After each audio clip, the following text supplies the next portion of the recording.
Baik, kita kembali lagi ke kontroversi pemirsa. Sebelum lanjut, aus minum dulu ya. Minum le mineral. Baik, kalau tadi dari masing-masing narasumber sudah memberikan skor, ternyata juga ada sebuah lembaga yang juga melakukan atau merangkum bagaimana respons netizen di sosial media terkait dengan debat perdana kemarin. Coba kita tampilkan data dari Cakra Data, bagaimana sentimen dari warganet terhadap hasil debat kemarin. Yang pertama dari Anies Baswedan, dari segi total percakapan ternyata mengalami kenaikan. Dari periode yang biru itu adalah periode 10 sampai 11 Desember. Ternyata ketika hari debat dan sehari setelah debat, percakapan tentang Anies Baswedan itu naik, kemudian Pak Prabowo juga naik. Nah, sementara yang mengalami penurunan adalah percakapan tentang Mas Ganjar. Kita lihat lagi yang berikutnya adalah jumlah engagement. Jumlah engagement dari 3 capres ini pada saat periode yang biru itu sebelum debat dan yang orange itu adalah setelah debat, untuk capres Anies dan Prabowo juga mengalami kenaikan, sementara yang mengalami penurunan Mas Ganjar. Kita lihat lagi indikator berikutnya, yaitu adalah analisis sentimen. Analisis sentimen menurut rangkuman dari beberapa sosial media, warganet mengatakan untuk Pak Anies sentimen positifnya 62%, negatifnya 7%, kemudian yang abu-abu itu netral ya 30%. Pak Prabowo sentimen positifnya 41%, negatifnya 26%, sementara yang netral 33%, sementara untuk Pak Ganjar itu 57% yang positif, 6% yang negatif, dan 38% netral. Jadi untuk yang positif di sini paling tinggi adalah Capres 01, sementara yang negatif itu paling tinggi adalah di Capres 02. Kita lihat apa sih sentimen yang negatif untuk masing-masing capres. Kalau Anies Baswedan, yang paling negatif itu adalah soal klaim Anies terhadap penurunan demokrasi, itu dianggap paling negatif secara sentimen. Kemudian positioning Anies terhadap IKN, dan juga warganet meragukan Anies mampu mengeksekusi semua programnya. Coba sekarang kita lihat sentimen negatif terhadap Capres 02 Prabowo Subianto apa saja. Yang paling tinggi adalah sentimen negatifnya soal pelanggaran HAM masa lalu, kemudian soal emosi Pak Prabowo, dan juga soal polemik putusan MK. Berikutnya sentimen negatif soal Capres 03 Ganjar Pranowo, yaitu adalah isu kekurangan pupuk yang paling tinggi, kemudian positioning Ganjar justru dinilai abu-abu, Ganjar dinilai minim dukungan materi dan data, ada juga yang menyebut Ganjar main aman. Bang Masinton, komentarnya dulu untuk sentimen negatif Ganjar, dan ternyata dari total percakapan serta jumlah engagement, Mas Ganjar agak turun. Ya, kalau dari sisi sosial media ya, pendukung Pak Ganjar ini kan bukan pemain sosial media gitu. Jadi kalau dia terlihat kecil di sosial media, ya pasti lebih kecil. Karena tidak semasif umpama 02 atau 01 dalam memelihara buzzer-buzzer begitu ya. Nah jadi ya itu sangat berpengaruh. Itu kita sebagai sebuah fakta real dalam sosial media, kita nggak bisa pungkiri. Itu kan. Ya. Nah jadi kalau tadi ya tapi Pak Mas itu benar nggak sih Mas Ganjar agak main aman? Karena kalau terlalu menyerang masih berada dalam bagian pemerintahan. Benarkah jadi agak main aman? Pak Ganjar tidak dalam posisi main aman. Beliau tetap objektif dalam menempatkan posisinya. Mana yang harus beliau kritik, sampaikan, gitu loh ya. Beliau nggak mau terkesan, ini kan debat ya. Yang disampaikan itu adalah gagasan, pemikiran. Beliau konsisten di situ. Jadi bukan mau cari aman atau apa. Nah dalam banyak hal beliau tanyakan persoalan tentang etik. Pelanggaran etik di MK, kemudian tentang pelanggaran HAM, itu ditanyakan dan itu tidak bertendensi. Meskipun disebut Pak Prabowo tendensius. Iya, karena begini nih, kalau kita lihat ya, kalau ditanya ini pelanggaran HAM, ya kesannya ingin memojokkan seseorang. Tidak, ini adalah tanggung jawab negara yang sampai saat ini belum selesai. Dan gitu bukan isu 5 tahunan sekali? Dan itu bukan isu 5 tahunan sekali. Dia menjadi naik trending ketika pembahasan HAM. Sebenarnya posisi pembahasan HAM, persoalan demokrasi, pemerintahan, pemberantasan korupsi, sebenarnya ini kadarnya sama ini semua. Tapi kenapa ketika persoalan HAM menjadi satu persoalan dianggap tendensi, ya karena ada yang diduga ya selama ini. Kok ya setiap pemilu 5 tahun Ya karena apa? Kontestan yang selama ini ya sudah diberikan ya bapak itu lagi ya muncul gitu loh. Kalau itu nggak muncul, saya rasa kalau kontestannya bukan yang bapak itu lagi, persoalan pembahasan HAM tidak akan sesensitif ini gitu loh. Tidak dianggap tendensius. Gitu loh. Karena ada yang diduga di situ ya, ada terlibat dalam persoalan kejahatan penghilangan paksa ya. Di masa lalu, maka ya bapak ini lagi, ya maka dia menjadi isu. Tapi ada respons dari Pak Prabowo. Pak Prabowo merespons Ganjar dengan bilang, tanyakan dong ke cawapres Anda, ada Menko Polhukam Mahfud MD di situ. Nah, iya. Kang Asep Saya bentar ya. Enggak? Kang Asep, apakah ini tanggung jawab Menko Mahfud untuk menyelesaikan persoalan karena mereka nggak paham. Semua ngomong HAM, mereka nggak belajar. Ada undang pengadilan HAM, ya ada undang-undang HAM. Mereka nggak paham kalau penyelesaian HAM itu dari mulai Komnas HAM sebagai penyidiknya adalah Kejaksaan Agung, ya, kemudian dilimpahkan ke pengadilan sampai sekarang juga tidak pernah terbentuk hakim HAM-nya, ya. Jadi dia ngomong-ngomong itu juga mereka, maaf saya tidak bermaksud membela 02 ya, HAM juga tidak. Apakah itu udah ancaman hukumannya udah daluarsa? Mereka nggak paham juga. Itu tanggung jawab komando. Kalau HAM kan nggak ada daluarsanya. Makanya bukan daluarsa itunya penuntutannya, tapi ancaman hukumannya yang di KUHP itu yang perlu diperbaiki. Tapi kalau kejahatan memang mundur aja boleh yang ad hoc. Pengadilan Yang HAM. tidak pernah bisa ngebedakan tadi pengadilan ad hoc dan pengadilan HAM. Dia lihat waktunya. Nah itu retroaktifnya nggak berlaku untuk ad hoc. Nah itu yang tidak pernah dipersoalkan. Tapi sampai sekarang ngomong HAM lagi, kembali bapak itu lagi. Harusnya Pak Maman, orang hukumnya jelaskan biar terang semua. Jadi jangan dibawa opini-opini yang menyesatkan, yang tidak kembali ke ajas legalitas. Clear sama itu kan. Tapi sekarang penyelesaiannya. Jadi Bapak Mahfud, saya tidak maksud menyerang 03 ya. Ya kan clearkan semuanya. Kalau memang nggak ada ajas praduga tak bersalah, harus dengan putusan. Kalau sekarang malah lebih parah Jadi lagi. benar nggak ini bagian dari tanggung jawab Menko Polhukam? Ya, Kan sudah karena ada rekomendasi politik, dari DPR. Hukum di situ kan. Betul, Ya, ada bagian tanggung jawab cawapres. Satu bagian dari 03, bagian apa Mahfud. Panggil kejaksaan, panggil Komnas HAM. Mau diapain ini? Maju-maju kita putusan. Kalau enggak, udah jangan ngomong lagi ituan gitu. Kan kita jadi ngomongin gituan kayak Pak RT debat.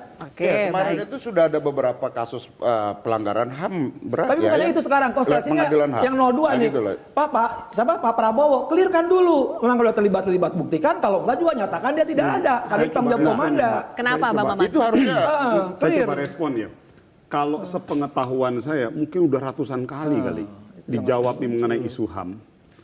Satu itu, yang kedua, Mbak, kita kan bukan hidup dalam ruang hampa. Makanya tadi ada bahasa Pak Prabowo yang mungkin menyebutkan kita bukan lagi anak kecil. Come on. Gini loh, pertanyaan itu terhadap Pak Prabowo sebetulnya kan itu mau mencoba mentendensikan dan menyerempetkan itu kepada Pak Prabowo. Ini kan kita sama-sama pemain lapangan, Bos. Jadi nggak ada, ini semua ruang politik kok. Setiap pertanyaan yang diajukan kepada si A atau si B itu pasti punya maksud. Nah ini yang tadi saya bilang, selalu kembali lagi nggak ada sebenarnya. Kalau mau nanya hari ini, setiap minggu ada kok aksi Kamisan di depan Istana Negara. Pertanyaan saya, siapa hari ini politisi di Republik Indonesia yang konsisten dan serius mendampingi para mereka-mereka yang ikut aksi Kamisan? Kalau kita mau bicara isu HAM, nggak ada. Yang kedua, Mbak, saya ini bagian dari Sivitas Akademika Trisakti, Mbak. Sampai hari ini, saya ikut terlibat itu mengurusi semua urusan itu. Tapi sampai hari ini kita masih konsisten kok. Kalau serendah-rendahnya perjuangan kita, yuk minimal kita perhatikan keluarga korban. Tapi itu yang tadi saya bilang, poinnya saya nggak mau masuk ke dalam, sebetulnya saya nggak mau lagi nih masuk dalam perdebatan ini. Gitu ya. Tapi bagi saya konsisten aja. Jadi ini ruang politik yang kita paham kok semua akan selalu dipersepsikan kepada Pak Prabowo. Ya bagi saya, kita sebagai pendukung Pak Prabowo ini adalah bagian dari konsekuensi logis yang harus diterima. Benarkah ini hanya sekedar pertanyaan politis dan tendensius hanya untuk demi kepentingan menjatuhkan lawan di debat, Mbak Bibip, kalau menurut Anda soal isu HAM? Ya, persoalannya adalah kalau mendampingi, siapa politisi yang mendampingi secara setia aksi Kamisan misalnya memang tidak ada, bahkan dari dua capres lainnya. Tapi masalahnya adalah Pak Prabowo itu memang rekam jejaknya menunjukkan bahwa bahkan dia diberhentikan dengan tidak hormat oleh Dewan Kehormatan Perwira. Jadi, sorry Mbak, mohon maaf. Itu udah jelas sekali loh itu. Sebelum Mbak berlanjut, biar nggak terjadi mispersepsi, pemberhentiannya tidak secara tidak hormat. Tapi diberhentikan ya? Diberhentikan dengan hormat. Presiden. Oke, itu baik. dulu ya. Jadi enggak, saya cuma mau meluruskan itu aja. Tapi kan intinya kan artinya ada rekam jejak yang juga memang harus diangkat dalam sebuah acara debat seperti itu. Karena kita bicara debat itu kan tidak hanya mempersoalkan, maksudnya untuk melihat calon presiden baik yang mana, bukan hanya programnya. Baik. Yang tidak bisa dibohongi adalah rekam jejak.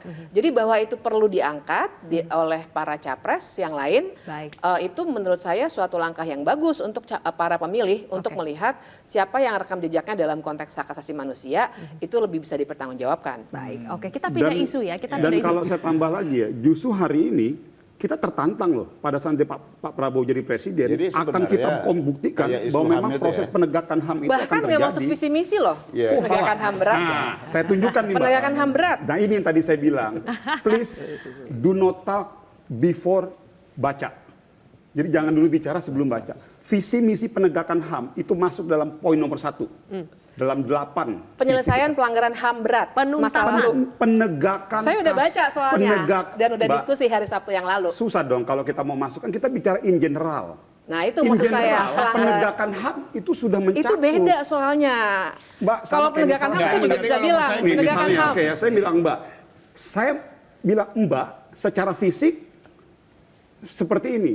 Tapi kalau kita mau detailkan, bisa lebih jauh lagi. Masalahnya Tapi yang in dua bisa general, sedetail itu. sebenarnya- In general, Nggak. in Oke, general oke. komitmen Pertanyaan Bapak asal Prabowo itu terhadap Bang Iqbal dulu, baru ke Bang Ya. Masinton. Bang Iqbal. prioritas nomor 1. Kalau saya memang yuk santai aja. Kalau memang nggak melakukan, nggak bersalah, santai aja. Ngapain harus defend, ngapain harus mempertanyakan orang nanya itu. Karena memang faktanya memang rekam jejak itu ada.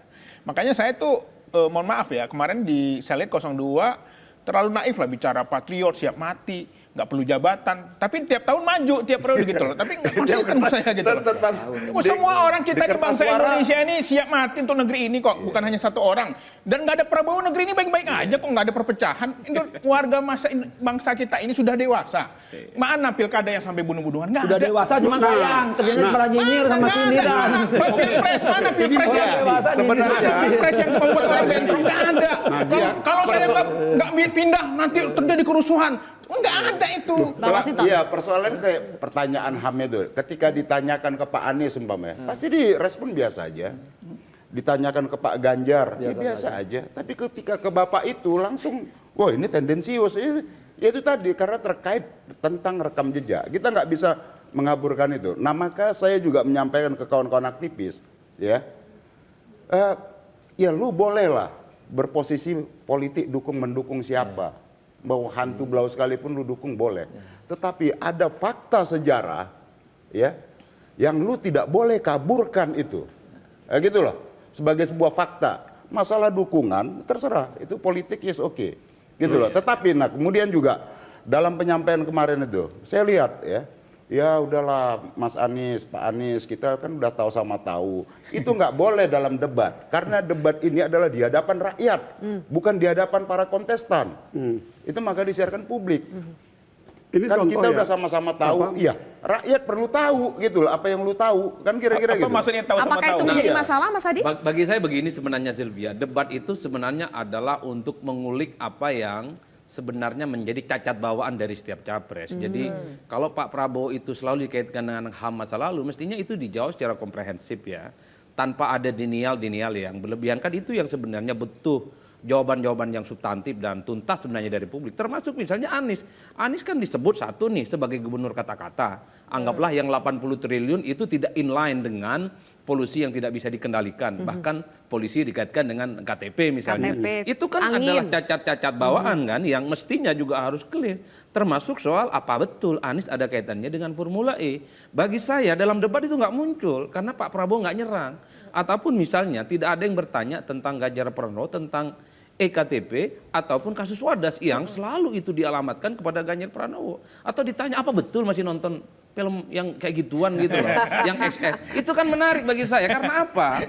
Karena saya khawatir kalau debatnya formatnya semacam ini, hal-hal yang sifatnya menjadi cacat bawaan dari setiap capres ini nggak tuntas, Normatif saling ya. nutup-nutupi, normatif, dan semuanya yang ramai berdiskusi adalah tim sukses, jubir, pasca debat, kan itu yang ramai.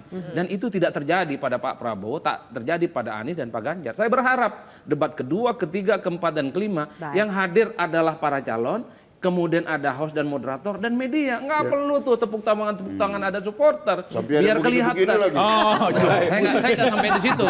Maksud saya apa? Ini biar kelihatan jagoannya siapa. Nggak, maksud saya biar kelihatan jagoannya. Kan ditanya, betul nggak di Jawa Tengah itu soal kasus Wadas Pak Ganjar? Kan Oke, enak baik. dijawabnya. Pak Prabowo juga ditanya, bagaimana Pak? Apa masih ada kuburannya itu? Kan bagi saya itu sampai clear dan tuntas.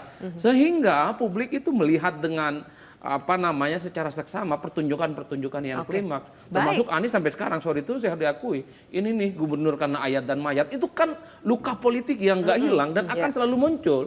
Kalau Anies maju lagi di event apapun, ditanya lagi. Ganjar maju lagi di event apapun, oh ini. Dan itu wajar aja, dan itu jadi wajar aja. wajar. Santai Maksud aja. saya adalah ini nggak tuntas. Ini nggak tuntas. Bagi saya debat itu adalah untuk mengakhiri Baik. semua cacat bawaan ini. Mudah-mudahan serba ini clear. bisa menjadi catatan untuk debat berikutnya.